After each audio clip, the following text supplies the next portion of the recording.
Olá, queridos alunos do oitavo ano, seja bem-vindo a mais uma videoaula de Geografia, onde a gente vai dar continuidade ao nosso conteúdo programático de nosso livro, né? Já iniciamos o nosso segundo bimestre na aula passada e vamos dar continuidade e trabalhar nesse sistema que a gente vem trabalhando, uma vez que, infelizmente, a gente ainda continua nessa pandemia, né? Nesse vírus que está aí causando muito prejuízo à saúde das pessoas, né? E por isso eu recomendo a vocês que sejam prudentes, né? Sempre mantenham o distanciamento social, lavar bem as mãos, evitar sair de casa, sair sim quando é preciso, mas quando não for, fique em casa, né? Porque só assim você está se protegendo as pessoas que você ama, seus parentes, seus pais, sua mãe, enfim, você está evitando transmitir ou pegar esse vírus aí que está causando muito mal à nossa saúde, à nossa economia, ao nosso mundo, né? Então vamos continuar dando continuidade e a gente vai falar um pouco hoje dos aspectos demográficos da população, crescimento e distribuição. Vamos falar também um pouco mais da concentração da população nas cidades, né? Então hoje nosso conteúdo, nossa aula vai ser referente a esse assunto, ok? Então vamos falar, iniciando falando dos aspectos demográficos, onde nós chamamos de população o conjunto de indivíduos que habitam um determinado local, região, país ou mundo, né? Por exemplo, apresenta-se como principais características a diversidade da distribuição pela superfície terrestre.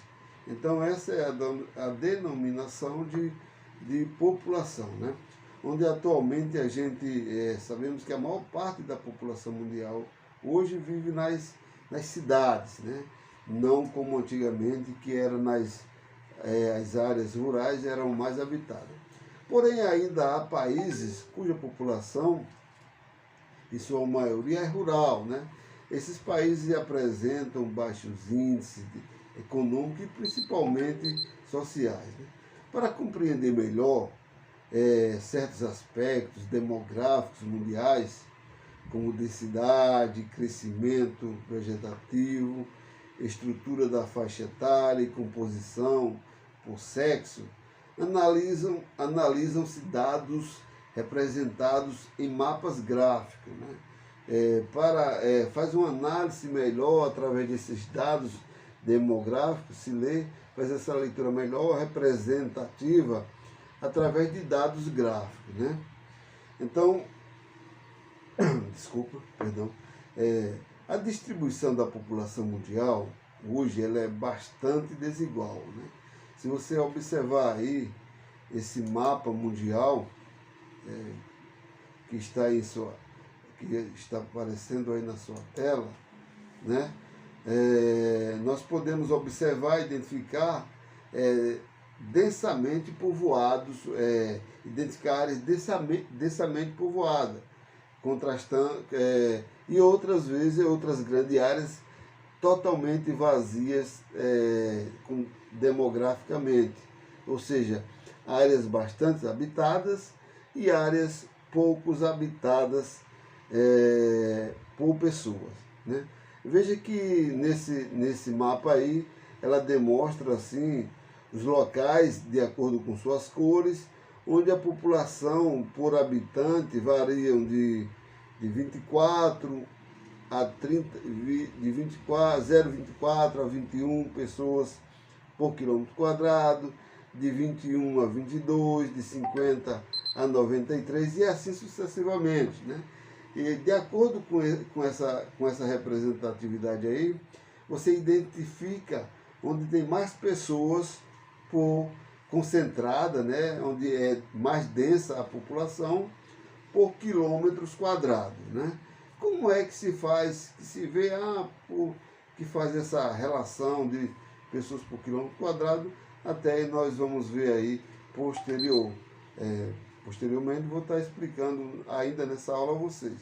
Mas esse gráfico aí, ele representa bem essa distribuição, né?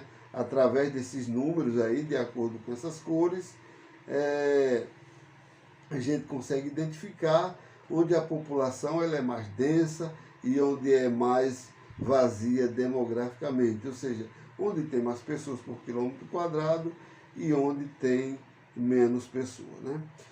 Para a gente dar continuidade, é interessante que também nós sabemos de alguns conceitos, né? Como população, que eu já falei agora, né? Sobre os países populosos, que são países populosos, que são países povoados. Por exemplo, vamos lá, os países populosos são aqueles de grande população absoluta, são aqueles países de números absolutos, número de pessoas existentes, né? Já os países povoados têm uma diferença, são aqueles de grande população relativa, ou seja, o número de habitantes em relação ao tamanho do território, né? Porque nem sempre o país populoso ele é o mais povoado, entendeu? Tem essa diferença do país populoso e do país povoado, que eu vou explicar melhor um pouco para vocês adiante, ok? Então veja aí essa distribuição no mapa mundial para você ter uma compreensão melhor do assunto, né? Continuando, para um país ele ser considerado povoado, ele precisa apresentar uma elevada população relativa, ou seja, uma média alta de habitantes por quilômetros quadrados, né? Para se obter esse número, você faz o quê? Você divide o número de pessoas absoluta pelo território, pela área territorial, e aí você encontrará uma população relativa, né? Eu vou pegar aqui como exemplo para vocês. Por exemplo, nós hoje no Brasil, até pus a bandeira do Brasil com o número aí para você se ter uma ideia melhor. Nós hoje no Brasil temos uma população relativa de mais de 200 milhões de pessoas, né? Precisamente aí, esses dados aí, 219 milhões, dividido por uma área territorial do Brasil, que hoje é de 8.516.000 quilômetros quadrados, né? Então você tem a área do Brasil embaixo, né? E você tem a população absoluta. E você pega essa população absoluta, divide pela área do Brasil e você encontra a população relativa, que dá 24,16 pessoas por quilômetro quadrado. Então, o Brasil, mesmo com um número expressivo de habitantes, com mais de 200 milhões de pessoas, não é um país totalmente baixo, ele é um país de baixa população, baixo povoado. Ele não é um país, ele é populoso, entendeu? Mas não é um país povoado. Quando você faz essa relação para encontrar a população relativa, ele não é um país de alta população, entendeu? Então aí nós encontramos a população relativa dos habitantes, ok?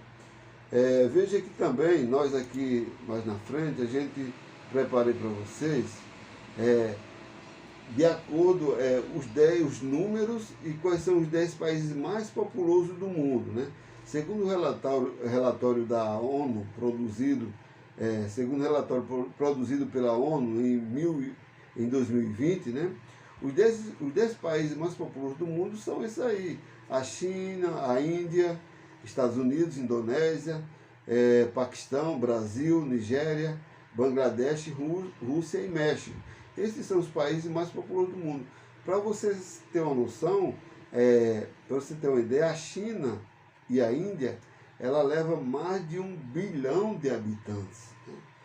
Vamos fazer termos comparativos com o nosso Brasil, que hoje nós temos mais de 200 milhões de habitantes. A Índia tem mais de 1.380.000.000. A China, 1.439 bilhões de pessoas. São países muito populosos, bastante populosos, claro, com uma área também extensa, né? Mas é muita gente. Então, para se ter uma ideia, só esses dois países, a Índia e a China, leva quase mais de 50% da população. É muita gente. Então, pessoal, a nossa aula hoje ela se concentra nesses aspectos demográficos, né? Onde nós falamos um pouco da densidade demográfica, da população relativa, população absoluta, e com essa representatividade desses números desses países. Mas e agora vamos falar um pouco mais da concentração da população nas cidades, né? O que está havendo, porque essas pessoas migraram ou estão migrando da zona rural para a zona urbana. O aumento relativo da população urbana e a concentração populacional em cidades com mais de 1 milhão de habitantes foram particularmente notáveis a partir da década de 1970. No fim da década de 2000, a população urbana mundial ultrapassou a das áreas rurais, né? A aplicação de tecnologia na agricultura, que liberou a mão de obra do campo, a expectativa de melhores condições de vida nas cidades, foram fatores que favoreceram o êxodo rural, o êxodo das áreas rurais, contribuindo para o crescimento econômico e industrial das cidades. Ao mesmo tempo, muitas cidades cresceram demasiadamente e não conseguiram absorver toda a mão de obra proveniente do campo. Acentua-se as desigualdades sociais nas áreas urbanas, especialmente em países em desenvolvimento. Desculpa. O que causou com a criação de nova tecnologia na área rural, né? Máquinas que substituem a mão de obra braçal, a mão de obra de pessoas. Então, uma máquina só, para você ter ideia, substitui, faz o que 100 homens ou mais faziam durante o dia. Então, dado essa necessidade de produzir, essas máquinas, que queiram ou não, elas foram tirando a oportunidade dessas pessoas. Isso atribuído a outros fatores também, que isso não atribui a isso, né? A questões também, isso é uma opinião particular minha, a questão de direitos trabalhistas na área rural também influenciou muito, principalmente aqui na nossa região Nordeste. Isso influenciou o êxodo rural. Isso é um ponto de vista meu particular. Mas são vários fatores. Agora, e isso trouxe benefícios? Trouxe sim. Porque, na verdade, essas pessoas migraram para a cidade e de lá criaram, com o crescimento da cidade, né? Surgiram novas oportunidades, menos robustas, né? Mas as cidades não conseguiram absorver todas essas pessoas, né? que vieram provenientes do campo. Elas não conseguiram. Com isso também aí teve consequências. Quais? Né? A desigualdade social, o desemprego. Né? Então, com essa migração do êxodo rural, as pessoas migrando da área rural para centros urbanos, isso muita gente foi absorvida no trabalho da cidadania, mas também as cidades não conseguiram absorver toda essa mão de obra. Então, daí foram surgindo os problemas, como a desigualdade social que eu já falei, a falta de emprego, que isso ocasiona outros problemas, ok? Então, pessoal, para esse vídeo não ficar tão longo, né, vamos se deter aqui mais nessas questões e dizer que nós estamos aí postando uma atividade e estamos também online aí na escola e tirando todas as dúvidas que vocês quiserem, como também para receber a atividade de vocês que a gente vai publicar aqui, ok? Um grande abraço e até a próxima aula, se Deus quiser. Valeu, tchau!